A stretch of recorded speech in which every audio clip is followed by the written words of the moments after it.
live on the internet, gbcghanaonline.com. Now, should the threats posed by Galamsey blind us from facing the reality of the depreciation cedi against the dollar, or the hikes in fuel prices should drive the strike by the UTAG, that's the Teachers and Educational Workers Union, the Ghana Association of University Administrators, and the Senior Staff Association of Universities of Ghana? What of the threats by the Ghana Union of Traders Association to close down all shops from today, October 19, over the continuous depreciation of the cedi, among other issues too? How do we navigate these challenges, and how is the government responding to all of these issues? What are the security implications, and our intelligence also responding to all of these things? The program is Focus, and this morning we'll look at these issues. It's a portfolio of issues that actually is affecting national development and national growth. So what we're going to do now is that before I introduce our guest to you in the studio, I'll take you quickly to Okanshi to get a follow-up. Today, GUTA members are closing their shops based on directive given by the mother association itself. I have Daryl Anantego, who is standing by at Okanshi, to give us exactly what's happening there and whether these members have actually followed up to the directive given by GUTA executive. Alan, good morning to you. Thank you very much for coming to us. We actually left. Hi, good morning, and thank you very much for coming to us. We actually left Okanshi not too long ago. I'm currently at the Opera Square in Accra. Okay. Basically, the situation in Okanshi compared to Opera Square is the same. Shops out here have all closed, and no shop, as far as I can see, at Opera Square is opened.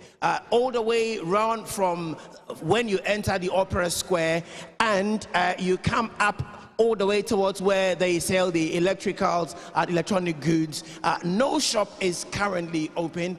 It's a quiet environment, unlike Okanshi, where you have small holder stores open and doing business. Here at the Opera Square, no smallholder stores apart from food vendors are opened. All their shops are shut. Shop owners or assistants who help in the shops will come around briefly, walk around, chit-chat, and then go away. They're not staying or they're not hanging around for anything.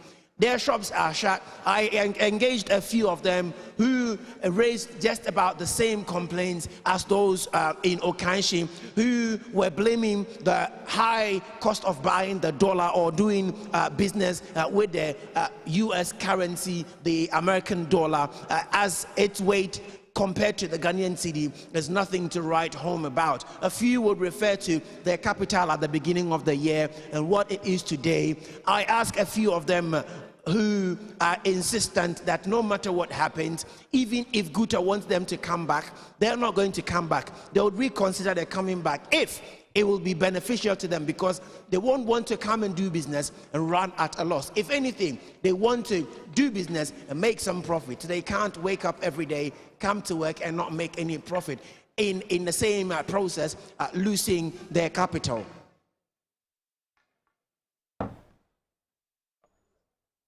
Daryl, can you hear me? Daryl?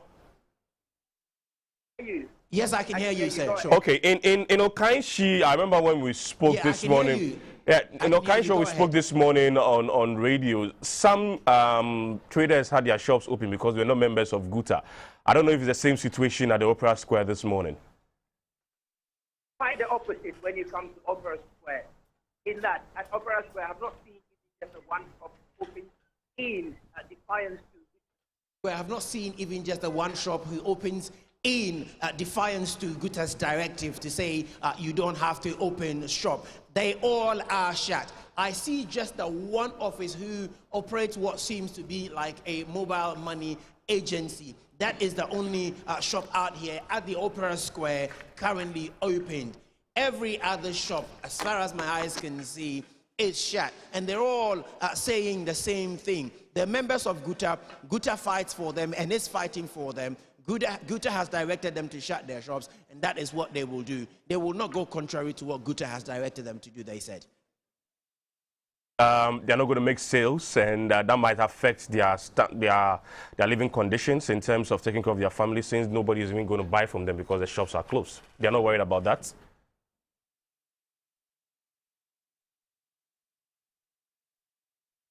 it appears they're all in agreement with GUTA.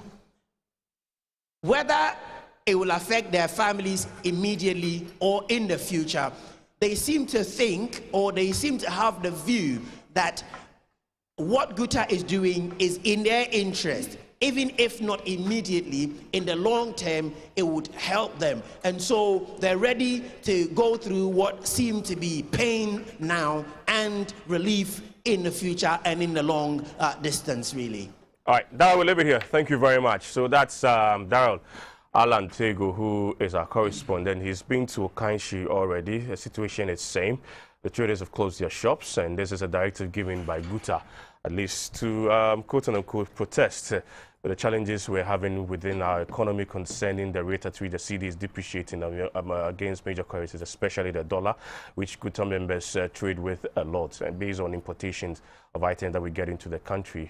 Currently, we spoke to him from Opera Square, where the situation is same. GUTA members have closed their shops as directed by the executives of GUTA. Let's get back to the studio here. My guest in the studio next to me is Fred Agbenyo. Fred Agbenyo is a Deputy International Relations Manager for the NDC. Good morning to you, Fred. Good morning, George. I hope you're good. How can I be good in this Ghana? Can never be good, George. Well, you're well, actually. No, but God has done his part. Okay. But the president has failed me completely. Okay, all right. I'm hungry as I sit by the side now. Next to him is Dr. Ishmael Norman. He's the President, Institute for Security, Disaster and Emergency Studies. Doc, good morning. Morning, my Hope brother. you're well. Very well. Good to see you this morning in our studios. Thank you. Usually we get you on Zoom. I'm glad you joined us this morning. Thank you. I didn't know you were so handsome. Thank you very much. And then next to him is Pargrave Bwachidankwa, is the government spokesperson on governance and security. It's actually everywhere. Pargrave, good morning. Good morning. I hope you're well. I'm doing very well. Thank you very much for joining us. When did you get back to Accra? Because I know you're I got back yesterday morning from Kumasi. The most exciting journey that the president is having. Most exciting? Yes, I mean, the president has been touring around the various regions of the country. You are aware. We are in Ashanti region as we speak today. We've been there since Friday. President came in on Saturday, started on Sunday, done a number of commissioning of projects, hospitals, Buankra, which many people thought that was dead, strongly in the very good books of our government, to see to its materialization, an investment of close to about $330 million US from Ashanti Port Services, the concessionaire, Mr. Isaac Afum, and the rest of his team, financial controller, Sehari, Sintim Abwaji, and all of that. The president came to see the works that have already begun on the Buankra inland port, and it's exciting to see that the community people have already been engaged in work. We talk about jobs for local indigents. Close to about 300 to 400 have been employed as laborers, carpenters, electricians, and all of that. And I'm very certain that, I mean, as time goes on within the conversation, we'll have enough more time to dovetail into the works that are being done in Ashanti region. It's been an exciting journey.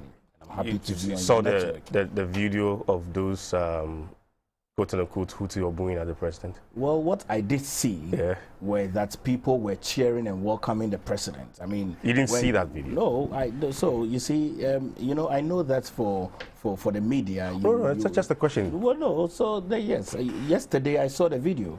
It was one person who was standing behind videoing and saying ho ho ho ho ho. But you know, really, let's be very careful how we maximize issues of non-importance. To be honest, there were people that welcomed the president. I mean, from the church at St. Cyprian's on Sunday, the Otumfuo Seitu himself welcomed the president into Meshia. We went to UTAG. The president had an interview to give a breakdown of the issues that are happening within Ashanti region. We went to commission the judges, appeal court judges, properties and buildings. We went to Konongo to open up the hospitals. We went to inspect Agenda 111 project, the maternal and child hospital at Konfanoche. Went again to cut salt for the Swami interchange. Clearly, you could see the glamour and the excitement from the Ashanti region, and how all of them are collectively very excited to see that the president has come into the region, and the economic activities that come upon it. I mean, in the midst of that as well, you are aware that, yes, I mean, It's not everybody that is in this country that voted for the NPP government to come into office. So Right. a few Thank you. minors here. Let me just quickly, let me go to the phone lines and talk to Dr. Joseph Obin, who is the GUTA president. Doc, good morning to you. Good morning, sir. And thank you very much for joining us. Let's pick up from yesterday. I know you met members of the Council of State. What was the outcome of that meeting? Thank you very much. You know, we had a pending meeting with the Council of State because they had intervened earlier on with a lockdown, that's the closure of shops. And then we gave them 1 month to conclude. But, you know, it extended to about 2 months. When we wanted to embark that demonstration, the dollar was 10 cedis. Now it is 13 cedis. So we made our intention clear that the state that we are, our capital is being eroded over 50% now. Whilst the exchange rate is taken from the right, the interest rate is also taking a chunk of about 38% from the left. And that businesses are collapsing.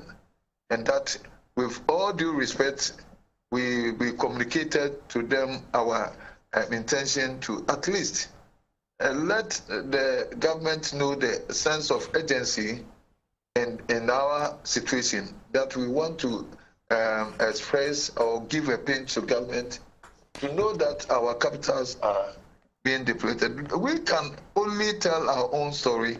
No, none other person, none other group can tell the story of the traders.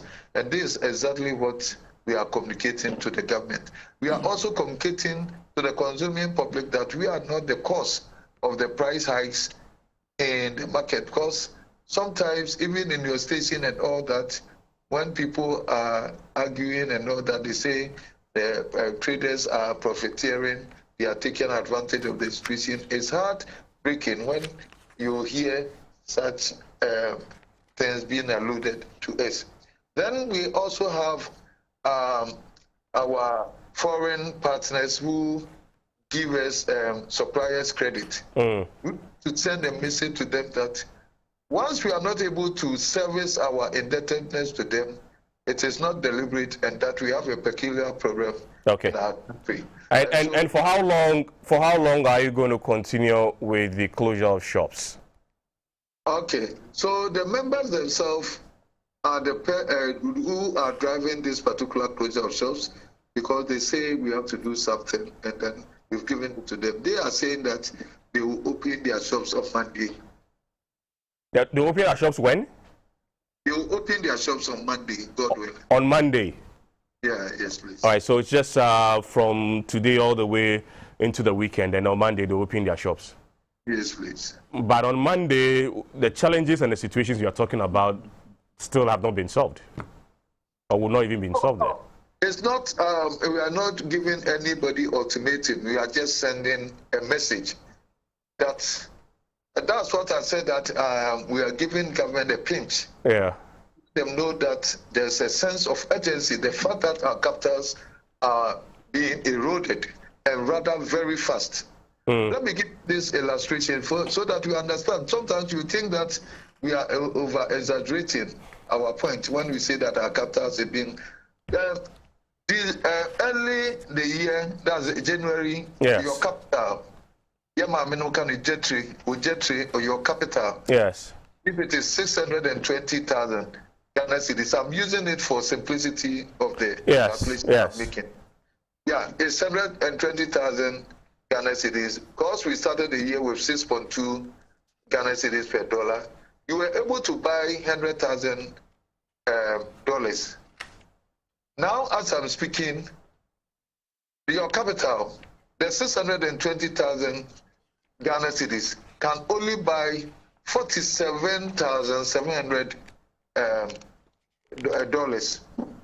Your capital has been spirited away by the effects of the exchange rate. Okay. All right. Once we are saying that if your capital, this same capital of 620,000 is a borrowed one, then you have to contend with interest rate of 38%. Annum, to do your calculation, will go over 200,000 Ghana cedis. What is left for you to do your business? Right. And this is reality. And this is the reason why we are calling on government and then letting the whole nation know our plight. All right, and this directive is only in the Greater Accra region, right? Yeah, this is in the Greater Accra, yeah. Okay, all right. We earlier heard that you're going to give a nationwide directive on the closure of shops. Yeah, you see, that's why I say that the intention is not to punish anybody, not even ourselves, not the consuming public, and not even the government. All right. We are in a statement, so we are doing this on behalf of the nation at this moment. Okay, all right. If there will be a nationwide, then that will be a different time or any other issue. All right. For now, that's what we are doing. Right. Doc, thank you very much for your time. And that's Dr. Joseph Obin, who is the president of GUTA. Briefly, how is government dealing with all of these issues? Galamsey, closure of shops by members of GUTA because of the depreciation rate of the Ghana cedis, UTAG and some other stakeholders within the universities are also on strike. How is government dealing with all of these things? A very good morning to you and to my colleagues, your viewers. And once GTV goes around the country, it's good to say good morning to the Ghanaian people. It's a very, very difficult time for us as a government. But we are also very resilient in addressing the very impeding and rising challenges of the Ghanaian people. Indeed, before I come to GUTA, a bit more on Galamsey. Let's work within the short time, yeah. Okay. A bit more on Galamsey. You have seen the leadership that we have brought to the Galamsey conversation. The president himself is leading the fight against Galamsey. Had a conversation with the National House of Chiefs at the very beginning of this month, October 6th in Kumasi, and then had some closed-door conversations with them. And there's a new policy to ensure that all concessionaires that are given to legal miners, the chiefs are also aware of those persons that are going to come into their towns and communities to mine. We have relaunched Operation Halt, which is fully led by the Ghana Armed Forces.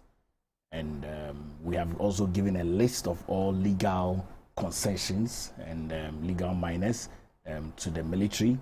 And we have been instructed that if they go on the site and find anyone that is not on the list, they should decommission their excavators and the like. So clearly, from the government front, I think that you can commend government for government's leadership that government is bringing towards the fight against Galamsey. On GUTA, it's a deep concern. I have a deep concern, clearly, as government does with the depreciation of our Ghanaian cedi against the US dollars. But we've held various conversations, and I think that it's not just been with our government, but with all successive governments, for us to be able to turn around the tide of how we bring in goods and services into our country. And I believe that that conversation is still ongoing to see to it that we manage our own resources and our own needs within the country. I mean, we're trying to industrialize the country over a long period of time.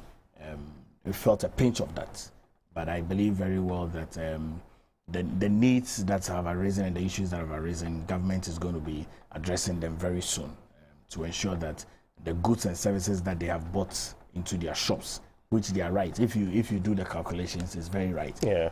If people have bought things at $100 and at the time maybe it was about 4 cedis or 5 cedis or 6 cedis, and now because of all the issues that are happening around the world, you know, Ghana is not the only country that is faced with these issues. I have friends in countries where their temperature is beginning to change into winter, where their government is beginning to provide blankets for them, so that they don't spend a lot of money on gas. And so it's a global challenge, but I believe very well that we should all try and mitigate the challenges and find a way of addressing them. So GUTA should be rest assured that as government prepares the 2023 budget, which is key, which is next month, before we deliver it to Parliament, a number of these interventions would come to bear very strongly to make sure that their needs are met. Okay, all right. Fred, I mean, with these issues and all that, you agree that we find ourselves in difficult situations, which, of course, it's a global effect thing. Well, Joe, thank you very much. Let me say good morning to our viewers. So a very senior comrade and colleague. We've been hearing about him, but I've never seen him in person before. We are meeting for the first day. Oh, okay. Quite great, just flew from Kumasi to Accra. Definitely did. He didn't say he just flew from Kumasi to Accra. That's what he said, huh? I came from Kumasi to Accra. I didn't state what means. No, the driver drove on the road and he flew, and they I know the way they do it. Right. And so it's good. It's good you were there, and I'm happy to hear you are telling Ghanaians that everything is going on very well. The people of Ashanti are happy. They are welcoming the president. Everybody's happy. That's fine. If you can sit on national television this morning and look the people of Ghana in the face and say that the video you saw was only one person who was looking at the president, honestly, they will give you the devil for you to defend the devil. I'm sure you can defend the devil.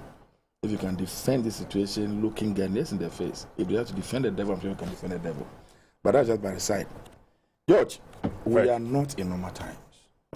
Which he acknowledged. Our country is coming to a standstill. George, we are in a complete mess. The country is sinking. There is no leadership. George, there is no leadership. The people we have entrusted power to help us govern are so detached from us. They are up there in the skies, and we are here. And so they don't know what is happening in the country. George, this country called Ghana is on autopilot. We don't have a leader. Well, the president said in Oteko FM that do we have one? He's aware of whatever is going on. He knows what is going on. He acknowledges the fact that we are in difficult times. He said that. You see, George, yes. George, we have seen leaders all over the world. Even you as a father in your house, when you find yourself in a challenging situation, the way you sit your wife, your kids, and all the people are staying with you, you see them and talk to them, they appreciate and come along. We are expecting just some leadership. Somebody showing us respect. Somebody empathizing with us. The kind of things I've heard Mr. President talk about in Ashanti region, so condescending, has no respect for the people of this country, virtually insulting us. Oh yeah, if they will not vote for me, I don't really care. A man who not too long ago was trusting this country begging, won't summon share. Yet his country will come there to wait. You just try me. There's so much resource in this country. Ghana is not supposed to be here. The gorgeous black economy, you have to reverse it. You know the way he speaks. The British flourish English. The man who suddenly was jumping from one throat to another throat, who now was joining the ordinary people sitting on a bench and trying to eat a yam and plantain. The man who now was drinking calipo, begging everybody. As far as he's concerned, his childish ambition has been realized. Ghanaians can go to hell. He didn't say Ghanaians can go to hell. Please. No, he didn't say Ghanaians can Please. go to hell. You don't need to say that. If you look, the people give you power in the face. Let's work with what has been said. No, okay. Listen, we are doing an analysis. We are doing an analysis. And you can extrapolate to analysis based on what has been said. Yes. That a journalist put a question to him. That particular constituents are not happy with you. And that they said they will not vote for a party in the next election. It's just for this threat me, I'm not bothered. Nobody can threaten me. Nobody is going to force anybody to vote for NDC or NPP. It's your own choice. And for me, I don't care. What conclusion can you draw when a president speaks this way? When a president looks us in the face and say, we will put to shame all those who are not seeing what I am doing. You see, the president is behaving as though the people of Ghana went to his house one morning, knelt down and begged him that we want a leader, come and lead us. He's behaving as though he has worked so hard, earned some resources, and we are asking him to use his money to come and take care of us. Mr. President, we are not your sons and daughters. We are all members of this society. You came to us and begged. You apologized, you knelt down. You told us you have what it takes to fix this country. and we gave the power to you, the least you can Fred do did not vote for the president. is to show us respect. But Fred, The least you can Fred, do just a is quick to one. give us hope. Fred, just a quick one. To be fair, in the president's interview, the president acknowledged that times are hard. The president said that he knows what is going on. To the fact that he said that he's not governing Ghana outside of its own space, but he's actually in this country experiencing whatever is going on, and there are measures in place. Not that the president has not addressed whatever the country is going through. You see, Ipo, you don't want to call a spade a spade. But the president said that. You see, a man who knows what is happening in this country, Yes. a man who knows what Ghanaians are going through, that man cannot go and rent a luxurious jet and be flying all over the world. Out of contest. That man cannot go to Ashanti region in the name of going to commission a project, go there about 70 V8. He flew, please. I was talking, I there. kept quiet. No, but then you. When I was talking, you kept quiet. but it's if not it's too hot, 70 V8. pick a pen and paper. I can give you one. Right. When we finish, I you have to it in talk. my memory. So It's please, not so 70. hold on. When I finish, I beg you. Okay. That man who cares about Ghana and knows what we are going through cannot go to Ashanti over 70 V8, fully air conditioned. Even the seat to sit on had an air conditioned V8. The president now is too big. He cannot sit on ordinary people's chair. Wrap up for me. Let me. I'm not wrapping up. I just started. I cannot wrap up to give them all the time to speak. I didn't. Why give are you him doing all the time. this? No, I didn't give him all the time. George, I didn't give him. are you unhappy? This didn't station give- belongs to all of us. Don't be scared about anybody, please. I have to Because manage the time very well. Don't worry. Yes, but the point I'm making is Doc that has also not the spoken. president We have has other- lost other- touch other with the things to do. reality. Yeah. What is happening with GUTA is an emergency situation. You cannot have your president in Ashanti region commissioning projects that Assemblyman can commission. When we have crisis in Accra, you cannot have your vice president running around the northern region campaigning to become a flag bearer. When there are crises over here, you cannot have your finance minister as we speak now in New York.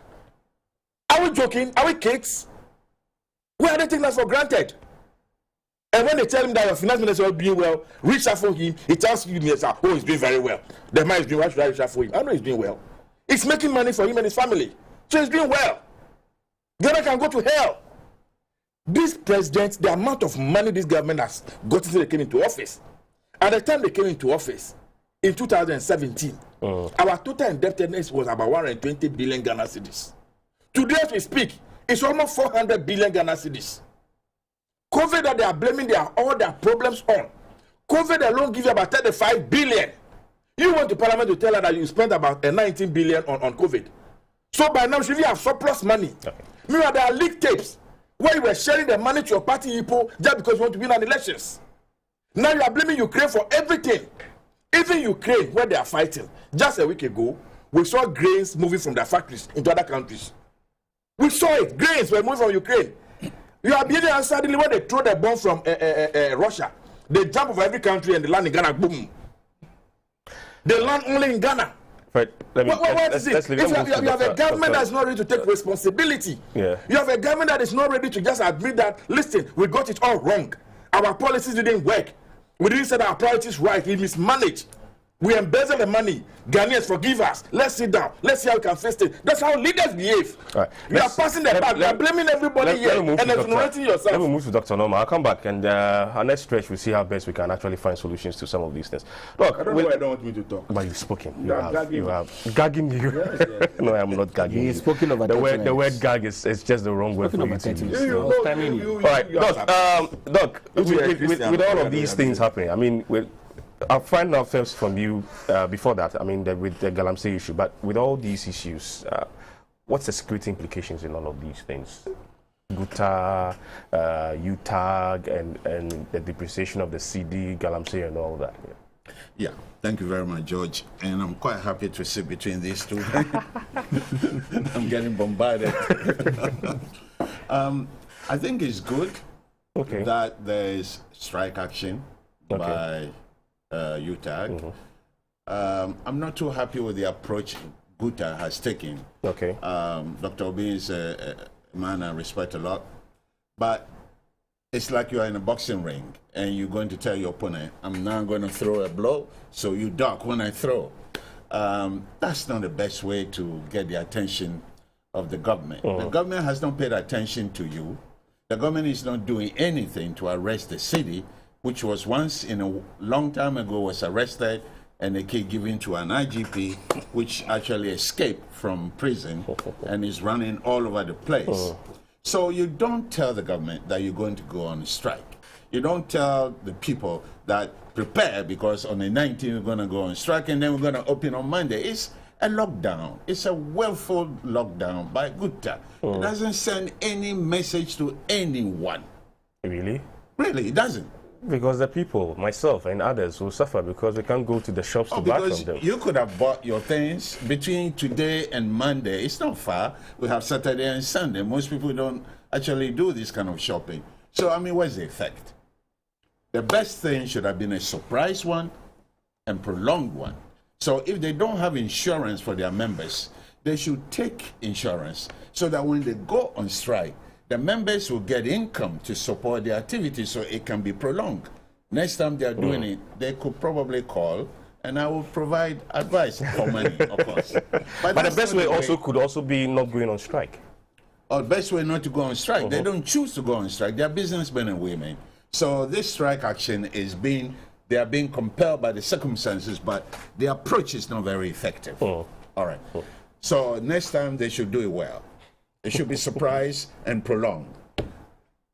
In terms of UTAG, a lot of promises. I'm also a university lecturer. Oh, okay. A lot of promises have been made since I went into the university system.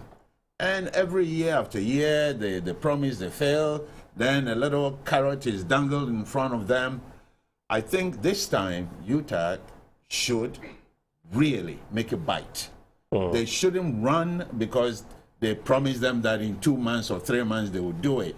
Even if they are ordered to do it, it is okay to disobey unlawful laws. It is okay to disobey arrangements that are not in your favor. That any man with conscience will be right to disobey unlawful laws. If you are not being treated well, you should actually find a way to demand. So I think if they're going to do it, they should do it well. In terms of security implication, I think if, the university system and GUTA, they are huge multiplier, economic multiplier. True, yeah. So when there's a lockdown, there's a lot less stress on the system. So security implications is not very big. How is that less stress on the system? Because nobody is going anywhere. Shops are closed, people are home. During the lockdown, people can get hungry. Yeah, people can get hungry. Yes, of course. During the lockdown, crime rate fell. So during this intentional, willful lockdown, crime rate in those locales where they are more valid in their operations, crime rate in those, the propensity for crime will go down in those. But the difference localities. here is that during the lockdown, crime rates went down because people were not moving. It's the But same in this, thing. but in this incident, shops have been closed. Lecturers are not going to the lecture halls. Sure. But people are moving. People are moving, not particularly in the university system. Those who are living there, of course, they will move, but they were moving even during the lockdown. And GUTA, their goods are secure. What are they losing? What is the security implication? Is somebody going to break into the shops and steal? No. So I think it's going to put less stress on the police system and the security system in the country. So again, I think we shouldn't amplify situations when they don't need any amplification. And so the security situation for now, with respect to UTAG and GUTA, is very negligible. Really? Truly. Even when... If there was a demonstration, street demonstration, then I'll worry. But this is very good for everybody. Okay, really, that's an interesting one, because a hungry man is an angry man, we're told. So You'll be hungry at home. But if there's no food at home, you step out. Well, when you decide to do something, you live with the consequences.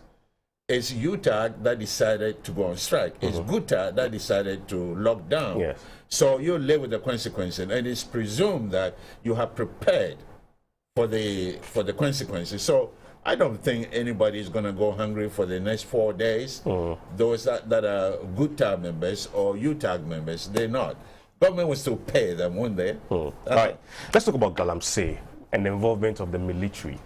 The military, they were involved when this whole fight started. We didn't see that much success. Though, yes, some success was actually chalked, but subsequently we just went down. Now there's a launch of the Hawks 2 with the military involved again. Would that be the game changer in solving this whole problem in Galamsey? It could be a game changer if the civilian military controls relax. I've always said that the army, the Ghana Armed Forces, they are ready for action. And they are trained for combat. If this is a combat situation, they will win over the Galamseyers. But you arrest somebody and a phone call comes, and we learn also from other sources that, in fact, the Minister for Science and Environment had actually created a parallel military organization that were interfering and running interventions against SALT 1 and Vanguard. So I think if they've given them the mandate to operate without interference, the fear is that the interference will never go away. They will always be there, and the army has to fall on its sword for Mother Ghana and refuse to follow illegal orders or illegal interference, because you have the right to refuse illegal order, even if you're a soldier. So they should do it. I believe that if we give them 6 months to go after this, they will be able to do a good job. The problem is this: it's too little, too late. Okay. The remediation of the destruction that has been caused, nobody is talking about it. If you arrest somebody, you put them in jail, it's not going to really bring back the earth that has been destroyed, the farmlands that have been destroyed, the water. Let them pay for it. Go after the asset, sell them, auction them, and use the money, not steal the money, as is often the case in Ghana. Use the money to do remediation, environmental protection. They can do a much, much better job. Engage the community to do the remediation. Compensate people that have been exposed to chemical arsenic. Compensate them. Take care of them. Because we're not doing all of this. The doctors are telling us that even children are coming up with issues of lung, and all that, lung diseases and all from Galamsey mining. What is Ghana Health Service doing? What is Ministry of Health doing? We need to take this a holistic approach to this. Otherwise, yes, you will stop the Galamsey mining, but the pollution is going to be in the environment for a very long time to come. And who is taking care of those that have been exposed? So I think in this country, we wait till things become totally unmanageable, and then we start to pray to God. God has stopped listening to us. Really? Oh, definitely. Otherwise, our country will be better managed. Really? Truly. We are weak this morning, so at least God listen to our prayers. Going to Galamsey side with Christian Council singing is one of the most wasteful exercise that I've ever seen as a Christian. Fred, I didn't get your thought on Galamsey, then I'll move to Patrick. Yes. You see, Fred is speaking more than I'm speaking. No, let me just touch on Galamsey, then I'll come to you. You're going to address a lot of the issues. Your duty is to seize the country, not to come and talk. Fred, just go on, all right? Fred, just go on. George. You know, Fred does not live in this country. Patrick. He's been flying in and out. Let's have him finish. He's the international. I know his problem. Patrick, let's have him finish. Let's have him finish. If there's any president that has gotten the goodwill, the support of the people of this country when it comes to the fight against Galamsey, that president is President Akufo-Addo. Unfortunately, it's just been rhetoric upon rhetoric upon rhetoric. The real willpower to fight Galamsey and stop it is simply not there. George, all of us in here, the kind of briefing the president receives every morning from the national security, the president cannot tell me that he doesn't know the people who are engaged in Galamsey activities in this country. The president cannot tell us that the national security of Ghana don't know the people who are involved.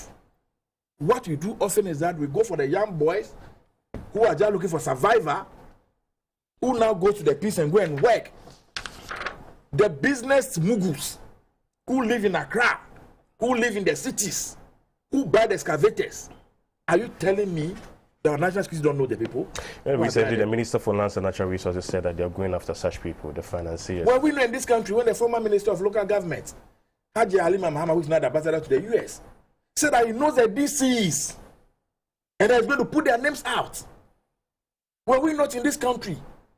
When a tape emerged between the former Minister of Science and Environment, Professor Fipo Boate, and one MPP gentleman from Central Region, where the professor was heard on radio saying that the party is looking for money. It's a creation by the system. What's a creation by the system? The Galamsey. The party wants money. By which system? But Anado's party. Well, Galamsey has been there for a very long time. I'm saying that I'm not blaming them. Okay. Long before now. So only God knows. Are you saying there is a creation by this administration? The rate, the strength, the level at which we are now, in spite of the goodwill, the support by the media and everybody, that this thing must come to a halt. The president knows the people who are there. Our security services know the people who are doing it.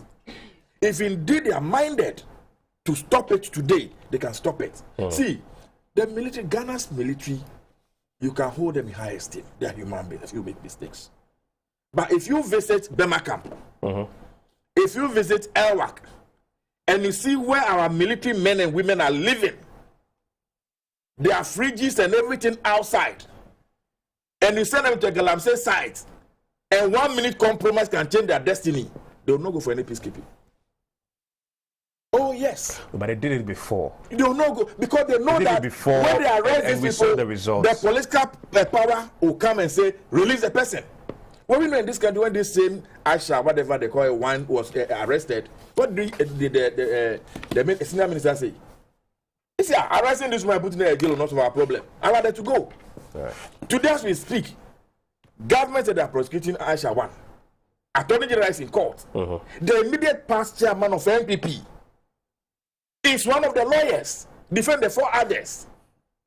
Fadate is defending Aisha 1. Are they not lawyers? What are we talking about? But they are lawyers. See, perception is key in everything that you do. The positions that they hold and the positions that they've held in society. How can you be going against your own government? All right. So you are a lawyer, so you must go for every case. All lawyers who have conscience will listen to the case and ask for this one based on ABCD. You have had a situation where you go to court, the judge will say that because of ABCD, this case I cannot sit on it. That's people with conscience that they behave. All right. But because there is an internal thing, let's tell Ghanaians, lie to Ghanaians, let's joke with Ghanaians, because as for Ghanaians, don't take anything too serious. Oh, let's say we are going to jail them, we are going to try them. Let's get our own people to go and defend them. Get our own judge to go and see there, they do some kangaroo something, and then what are we doing? Paragraph. The come and sit here and say the president thank you very much. The president not be koto. Paragraph. The expectation is that at least we have some bit of an address from the president on some of the issues and the challenges confronting us to let us understand what's going to be done to resolve these problems. Thank you, George. I would want to just clear the air of a few things that Fred has shared on the national platform, just for the purposes of education. The president's convoy and tow is not made up of 70 vehicles. So that is false. How many were they? Extremely false. No, I want to know. Extremely false. How many? You have the idea and the number of vehicles? Give us the number. You have the idea and the number of vehicles? The president travels with an entourage. Okay? So that's his team. Yes. The regional minister is already there. Yes. The MC is already there. The DCs are already there. And so, I mean, clearly, if you push out such a propaganda, I think that is unfair. Okay. No, you see, don't allow so he should check. If you go to Ashanti region, he should check his records. We have 47 DCs. If each one of them move their car, they alone. No, but all the ministers from Ashanti region, you know the number of ministers we have? Another appointees. I have they counted. Yes, just the hold cars. But from what he's saying, the cars are not 70 vehicles. I don't think that will sit on. Let's move on. The cars are not vehicles. They are not 70. They are not 70. Let's move on. Give us the number. Yes. So that is extremely false. Let's give us the number. The second one, really, you are leaving him up is that you should give us the number. On Galamsey, yes, it is President Nana Addo Dankwa Akufo-Addo, yes, who has spoken about Galamsey more than any president in this Fourth Republic. That's the truth. More than any president. That's the truth. In the Fourth Republic. The Fourth Republic. The fight against Galamsey, President Nana Addo Dankwa Akufo-Addo himself said he's putting his presidency on the line to make sure that he fights against Galamsey and brings it with the level of pollution we are seeing in our water bodies and our environment. Was it same or less or even more in previous administrations? Do you know how a habit is formed? Research has shown that a habit is formed over 21 days. Yeah. Now, if you elevate it and bring it to a country, then we can even say that a habit for a nation is formed over 21 years. If a habit has been formed considerably for a very long time, do you know how long it takes to break? Now, I do not want us to look at the Galamsey fight really as a fight just for the NPP. There are persons in this country, in Fred's political party, that are also involved in illegal mining. Arrest them and prosecute them. We have given you understand? Arrest them and prosecute them. So clearly, let's be very circumspect in ensuring that collectively we want to be able to fight against Galamsey. When the NDC, the biggest opposition party, wants to be able to join government in government's leadership in fighting against our collective habit that we have had over the years, I do not wish that they try to say that this is an NPP problem. This is a problem that has berated the entire Ghanaian people. And our government is very strongly ensuring that we are bringing an end to this Galamsey. Now, what's different about this whole second fight? Let me explain. Yeah. What's different about this second fight is that the president, who is the commander-in-chief of the Ghana Armed Forces, has asked the Ghana Armed Forces to take commanding lead. And I want to state emphatically here, as the Minister for Lands and Natural Resources has stated, to re-echo it, that there is nobody in this country that is going to call any military person to tell the military person not to go to a particular mining site. We have given all the list of legal entities and companies that are registered and given license in the mining site to the military. And then any other person whose name or company name is not in that list, your mining site will be decommissioned. Now, it's important that we address these issues. Now, secondly, the meeting that the president had in Ashanti region with the National House of Chiefs. Yes. You will recall that every single concessionaire now, the chiefs will be aware of those concessionaires. And so the chiefs have been brought as a major stakeholder into this entire conversation around mining and our fight against illegal mining. Thirdly, the small-scale miners. The chiefs. Thirdly, the small-scale miners met with the Minister for Lands and Natural Resources, the association. Yes. And they brought a list of their members that are in good standing. Now, the minister, in the clear view of the media, signed all of them and licensed them. So those ones as well have been given to the military. So if you look at how serious government is, with government's posture and government's desire to bring an end to illegal mining, I think that is the best interest for any well-meaning Ghanaian to join the crusade. What about the call to ban these small-scale mining totally for a period? Occupy Ghana stated same. The clergy who went on the tour some of these sites after that the press conference, they said same too. Some are also calling that we should just ban this whole idea of small-scale mining. Stop it. There is responsible mining. Yeah. We have brought mercury machines into the country that would help you to be able to clean up your gold, the dust from the gold. Now, what we are encouraging legal people that have the concessions to mine to stay away from water bodies. The more people stay away from water bodies, the better we have responsible mining. And so there are persons that are involved in mining today. The Minerals Commission has given them these mercury machines that people are in groups and teams that they can be using over a period of time. And so government is working on a number of these interventions to ensure that our water bodies are cleaned. And also, if you look at the research that has come to my table, and to put it succinctly, very clearly, that the reclamation of a number of the destroyed pits would take a considerably close to about 10 years or 15 years. 10 years? Yes. To reclaim these lands? To reclaim a number of the pits, close to about 10 to 15 years. We are burning the excavators and the rest. We are supposed to use these same excavators to fill the place, but we are burning them up. What is the sense in that policy? What you see? What is the sense? I don't know whether Fred is your co-host. No, it's not my co-host. Let's move on. Fred. Yes. You see, it's going to take us 10 years for us to reclaim these lands. Yes. But government has begun the reclamation processes. I mean, there are a number of areas, Akwetia, Ashanti region, a number of areas where you go, you would see that government, even when you go to the Ministry of Lands and Natural Resources, they can pull out the data for you to see. The government is reclaiming these lands? Yes, we are reclaiming these lands. A number of the lands, we have begun the processes of reclamation. And then also we are sharing with a number of the Galamsey persons, in terms of persons that are mining legally, responsible mining, that as you mine, reclaim the land. As you mine, reclaim the land. And persons that have been found culpable are facing the full rigors of the law. As we speak, persons are facing the full rigors of the law. Persons that people thought that they cannot be touched, those people are facing the full rigors of the law. Like who? Like Aisha Wan. Okay. She's facing the full rigors of the law. Now, let me also come to the case of the lawyer that is for a number of these persons that are facing the law court. Now, the law demands that if an accused person has a right to a lawyer, regardless of where the person comes from. And so, time would only give us a strong vindication as a government that government is not even in bed with any of the lawyers that are standing in for any of these persons. Don't you find don't you find that so intriguing that members of a party that is in government will represent people involved in such acts, allegedly, though? Don't you find that intriguing? I find nothing wrong with that. You find nothing wrong with that? It's their personal decision. I mean, yes, their personal decisions. They have made a personal decision. Sorry about that. That's water. You can take it. No, I'll take it later. Okay. Enjoy your coffee. Fred. Your body does that. Fred. No. Allow him. Fred,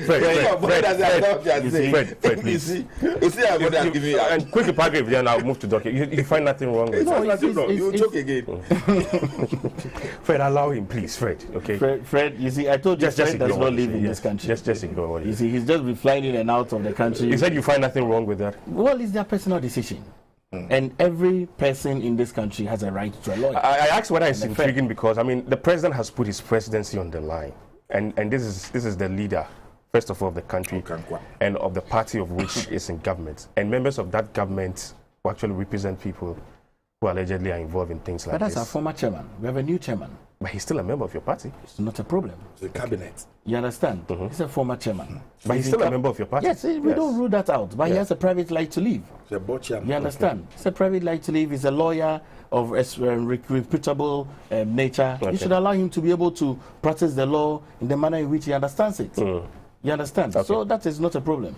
But let's be sure to be able to say that our government is being one of the foremost governments to bring out and eliminate illegal mining and want to bring it to an end. All right. And even find livelihood plans for other persons that are involved in illegal mining so they can be able to move on to a more sustainable lifestyle. All right.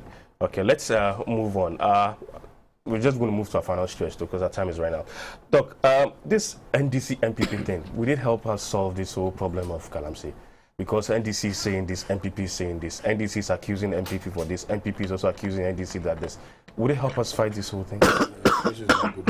It's not going to help us solve any problem. I think this current government has been more vociferous in using NDC as alibi for everything that is wrong with its policies. Okay. Right from the time His Excellency Vice President Bawumia started his campaign calling ex-President Mahama incompetent Mahama. And so since then, the NDC has become the alibi, the reason why nothing is working, or they're undermining the MPP, even when they're not doing anything. And just in Kumasi, the president was saying the same thing again. You cannot continue to use a party that has not been in power for 6 years as your alibi for why you can't do anything right. And so what is the president doing? He's listing all the achievements that he has. Yes. So, which is good. Some of them are commendable. Some of them are iffy, because we don't even know who actually started it and who is taking the reward for that. But so they need to come together and reason together, because if we don't do that, it's going to have a negative effect on everything that we are trying to do as a nation. In terms of, if I could address this issue that my brother to my left was saying, I think there's subterfuge in terms of the representation by the MPP bulldogs in these 5 accused Galamsey operators. Aishawan is believed to have certain sensitive information about some political figures. The best way to do it is to build a firewall around them, so that around the suspect, the accused, so that they don't go and make any disclosure to an opposition lawyer, for example. So that is why I believe that's what you think, right? This didn't happen by accident. Yeah. Oh, really? No. It couldn't have happened by accident. You know what he's talking about. It couldn't have happened by accident. Really? A lawyer. I'm also a lawyer. These things just don't happen by accident. So the best way is to either have your factors approach them. You know what? We need to secure these people. We need to build a cocoon around them so that they will not make any untimely disclosure or show anything. So it's another way for our government to really control what can be said and to whom. I think that's an interesting point. It is not correct for Honorable It's Freddie an assumption. Blade. It's an assumption. It's a supposition, but it's an educated supposition. Okay. It's a theory. It's a theory. Yes. Okay. So it needs to be proven, and as you just said a moment ago, time will vindicate all of us. Time will vindicate all of us. Yes. I believe that for having been a member of the NEC, National Executive Committee, and probably still an ex-official member, to represent Aishawan and her cohort, or any part of Aishawan, I think it's not a very good thing. The optics don't look good. So for me, even if his law firm is representing them, it's not the only source of money that Uncle Freddie could have. You said you're a lawyer, right? Yes, I am. Would you represent someone who allegedly has been involved in a crime? If he's been involved in a crime, yes, just any crime. Would you? Yes, just any crime. Would you represent? Yes, I will. You will. Yes, but I don't practice anymore. Okay, but you will represent that person. Yes, because you're a lawyer. Yes, and the person needs representation. Sure. Okay, all right. Whether the person is guilty or not, you will represent the person. If I know the person is really guilty, you can't really know until a court and confesses to you. Yes, I won't. All right, but you can't really know a apart from the presumes confession that the client is is not guilty. Exactly. So, but would you represent that person based on that presumption? If I presume that he's not guilty, even though I know he's guilty, if I know he's guilty, I won't. I will not represent anybody who rapes another person. Okay. I will not represent anyone who beats a woman, but I'll represent anyone who kills. Okay. I'll represent anyone who steals. Okay. You represent anyone who kills? Yes. Yeah. Okay. Why? A murderer. The circumstance. Okay. That circumstance will tell. Okay. You represent that one? Yes. You represent a murderer. That's yes. Okay. The doctor will represent a murderer. Let's move on. No, but I know, but the doctor will let's move on. The doctor will represent a murderer. Yes. Let's look at solutions now. How bad we can actually fix this problem moving on. Our time is quickly running out, yes. The best way is to get Anado out of the presidency. Get the MEP out of government. The next election is going to be in 2024. Till then, the next election, what can we do? I think this constitution, it should have been a provision where Ghanaians can rise up and pass a vote of no confidence in a president. We can't wait for the next 4 years. It's not right. No, but as we speak, where through any form of referendum, whatever it is, we can say that this man, you are not fit for purpose. So go and let somebody else come. We need to amend this constitution. Other nations are doing it. Prime ministers have moved out. Every UK is what is happening in UK now. Go to Italy and the rest. They move them out as and when. You don't have to wait till the term of office to end. Are we going to endure this for the next how many months more? Jesus Christ, I pray I don't die before then. You see, so really, because we brought in a man to come and solve our problem, the man has become a problem that we are struggling to solve. How can we continue with a thing like this for another 2 years? I'm saying that this Galamsey fight, this president has got a good will and the support. If the president is determined to solve this issue, today they don't solve it. That's why they could have solved it because they know the people who are doing it. They know the people behind it. You see what they're telling you? Oh, we've brought in some machines. Now, machines that you don't have to go and put mercury in water body. They've given it to them. They will register the companies. They go out there. The people who claim that they are now trying to reclaim the land. You go there, they are mining. When you ask them, they'll tell you, we are reclaiming the land. You see, we know what they are doing. So they'll come and stand out there and scream and shout, we are doing it. They go back and do the opposite. Okay. We are saying that if you are determined to solve this issue, halt all small-scale mining in this country, and for the next 2-3 years. All right. Let's streamline everything before we start again. But because they know they're making money from it, they will never. They will tell they have brought machines from China. They give license to people to go and do they agree that we have responsible mining. I don't know what they call responsible mining. To the extent that people's cocoa farms today are being taken over. You see, we are talking only about water bodies. We are not looking at other things that are happening in this whole industry, so to speak. They are taking over cocoa farms now in the name of mining. The sicknesses that are coming, I see some of us now, because we are living in Accra, don't live in those areas, it doesn't really concern you. The food stuff that you and I eat, do you know where they come from? Do we know the effect it will have on us? So really, this one an issue that we should be playing, politics with, really. But I say, for every decision that you make, it's a political decision. Yeah. Government policy is what the government should to do or not to do. Ghanaians filed up on election day to vote for a person to come and solve a problem. So if you come and sit here and tell me that, we should stop the politics, which one is the politics? Thank you, Fred. You have the power, you're not doing what you're supposed to do. All right. Patrick, in concluding, what's government doing to actually reduce the rate at which the cedi is depreciating? Our cedi. In conclusion, the worst currency in the world, you're not adding that to it. Concluding, what's government doing about that? I want Fred just allow him. I said, tell him that is the worst currency in the world. Patrick, let's quickly here. We have to go. Yeah. Even Ukraine currency is far better. Fred, the world talking. Fred, you're not being fair to us. Don't do this. The Ghana cedi is the worst. We're all quiet when you are speaking, please. Yes, Patrick. You see, the NDC should address the issue and leave NDC out. Fred, address the issue. Fred, tell him to address the issue and leave NDC out. Patrick, let's hear you. Address the issue. So, government is in talks with the IMF. Okay. You are aware of that.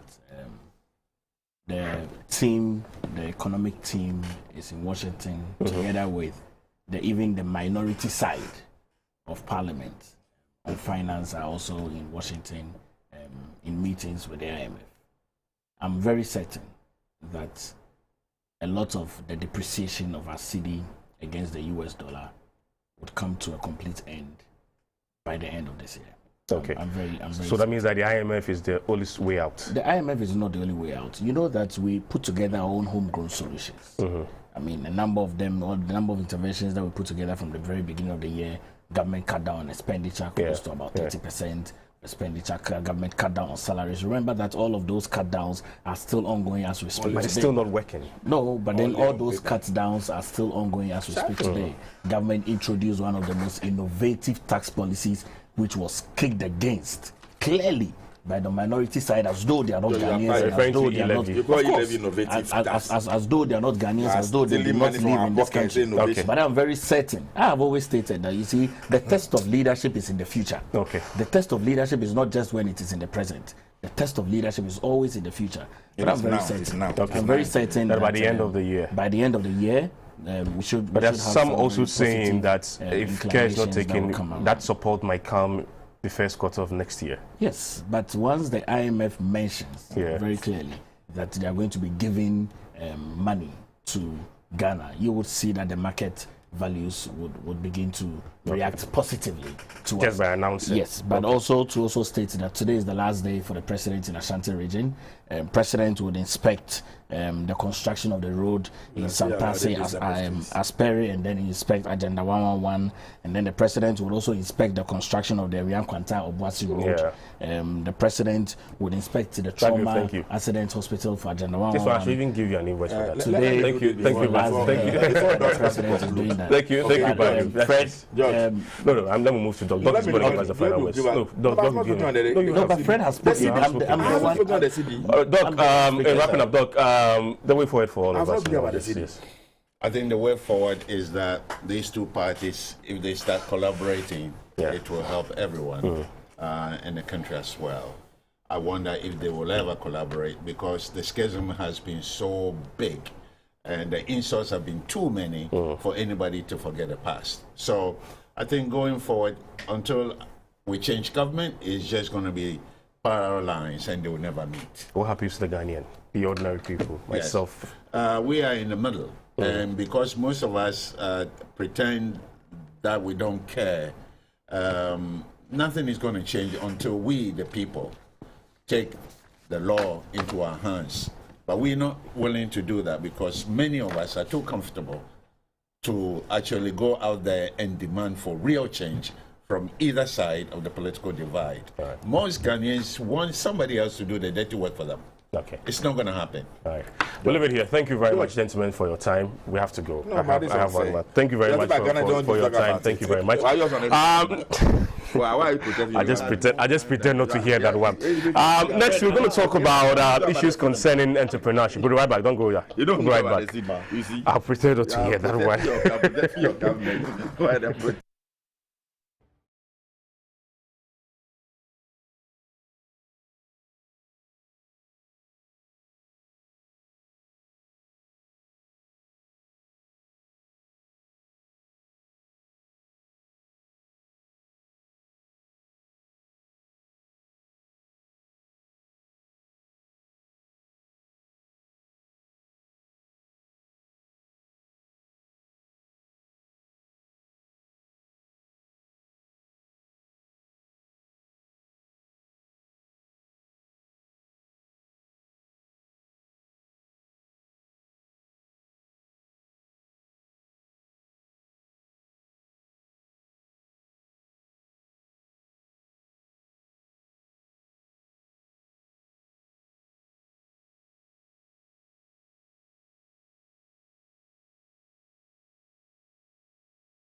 Now, as the world is changing with companies having to contend with rapid change and uncertainty, business resilience is extremely important to any business because without it, few businesses are likely to be able to recover from unexpected disruptions or adapt to fast enough to even sudden changes as this pandemic usually causes. And for that matter, entrepreneurship is very key and how best these businesses can build that resilience. So we're going to, just a few minutes, talk about the annual Entrepreneurship Solution Summit, which provides a platform for some of these resilience to be built. So I have in the studio next to me, Yasmin Buama, who is the founder, Entrepreneurship Solution Summit. Good morning to you, Yasmin. Good morning. I hope you're well.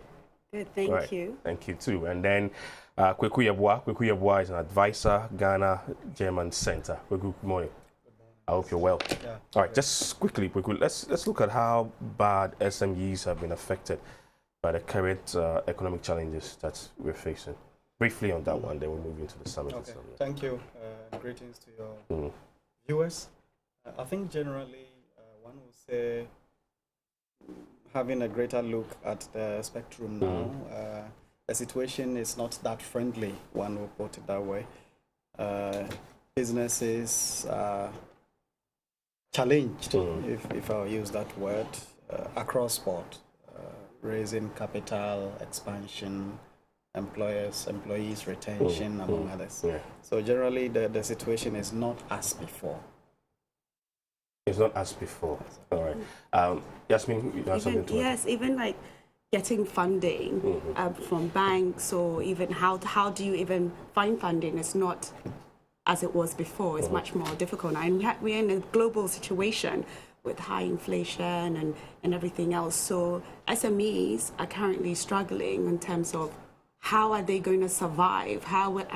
They need to now really think about survival, how they're going to produce, operate, build their customers. Can they survive? Yes, I believe they can. I think this is the time to actually keep going. And we're actually putting on a program with experts coming in to really provide knowledge on how SMEs can be business resilience and survive this economic downturn. So we have Wamkele Mani from AFTA, who would actually come and talk about opportunities in the African free trade area. We have Kosi Yankee for Ghana Enterprise Agency. Yes. So she would also be talking about funding, and then we have Livin Daniels. Now, Livin is, he's the CEO of Televic, Belgium. He's from Belgium. And they do a lot of business in Africa through local partners in Africa and doing work within with government agencies. So they will come and talk about innovation. How can we be innovative in order to survive these current times? And then we've got Abna Amwa as well from Ghana Stock Exchange. Recently promoted as managing director. Yes. So we're really excited to have her. And they've got this platform, the Ghana Market Exchange platform, where it gives the opportunity for SMEs to also be able to invest or get shareholders into it and stuff. So she's going to come and really talk about the opportunities there. I strongly believe that if we can survive this current times, when the good times come, would be okay. I'll come back to find out from you how we can build that kind of resilience for these SMEs. But Kweku, where does the GIZ actually come in terms of this entrepreneurship and building that kind of resilience also? Okay, so I work with the GIZ, the Ghanaian German Center specifically, and we are involved in countless entrepreneurial initiatives. I must say, the Ghanaian German Center provides not only reintegration support, but also entrepreneurial support and startup support for locals, young people, partner projects. MEP of the PSCD provides a lot of entrepreneurial support programs. We have the business ideas for development by other projects as well. So many entrepreneurial initiatives within GIZ that comes with startup supports to help. The relationship with the summit we're talking about, trying to provide a platform for young people to market their ideas, to tap into the knowledge of people who've been successful in the area across good and bad times. We've spoken about challenges now.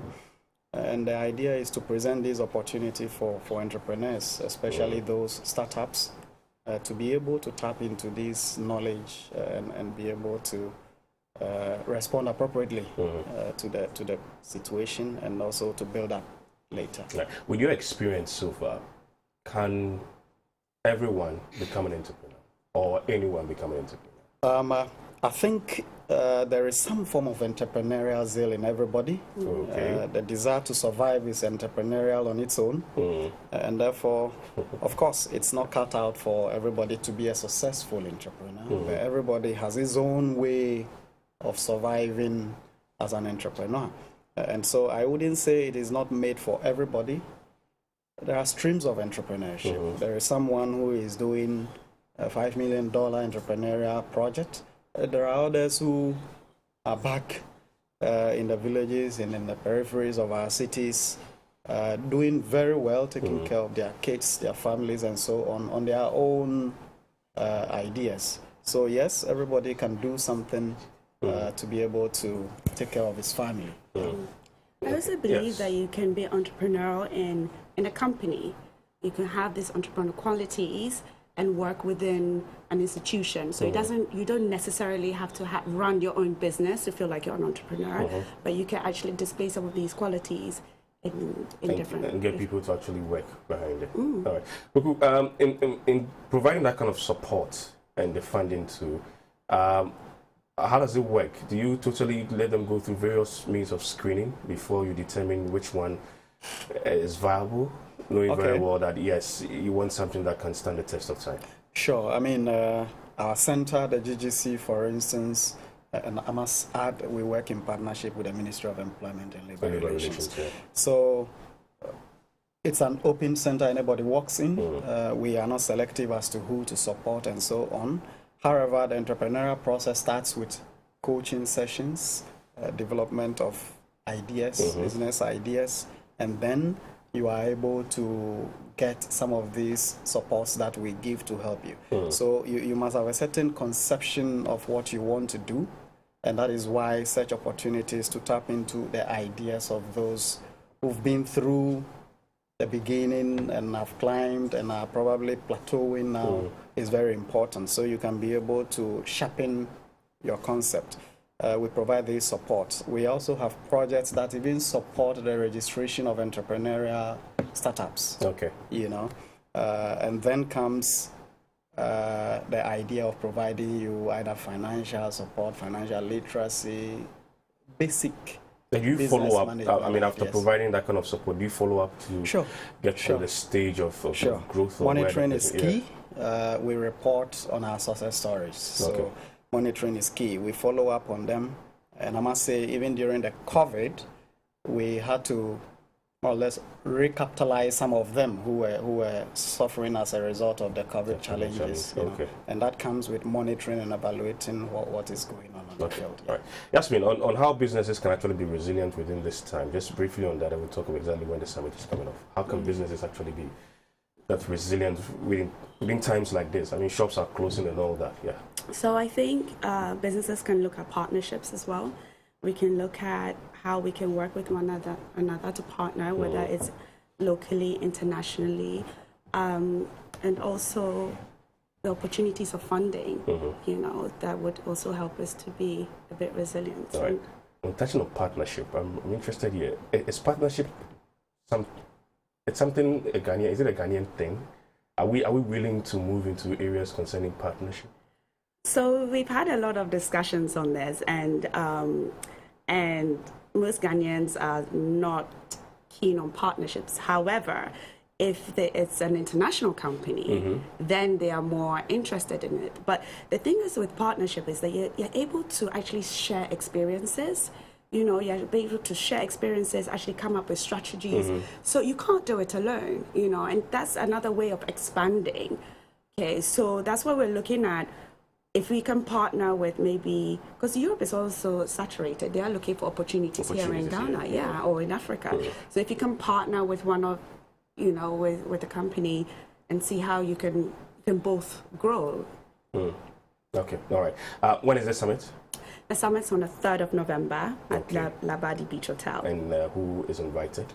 So all SMEs, people who want to learn, people that want to network, are all invited. All right. So we have Wamkele coming. We have Wamkele coming. We have Kosi Yankee coming. Yes. And then the third one? We've got Abna Amwa. Abuna Amwa. Yeah, and then Living from Belgium. Okay. All right. So it's the 3rd November At the Labadi Beach Hotel? At the Labadi Beach What time? Hotel.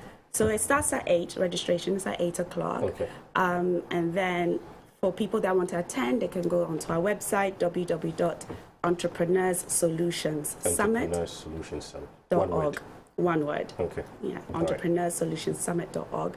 Or they can give us a call on 055 99 41415. Okay, all right. Kweku, I'll give you the final word here. You can wrap up. Yeah, thank you for the opportunity. I think I will encourage, especially young guys now, to take advantage of such opportunities to be able to sharpen their skills. As I said, the Ghanaian German Center with the Ministry of Employment, and now we have a working relationship, I must add, with the YEA and the Labor Department. We are also trying our bit to expand the employability terrain, not only through our usual job fairs that we do, but also providing startup supports.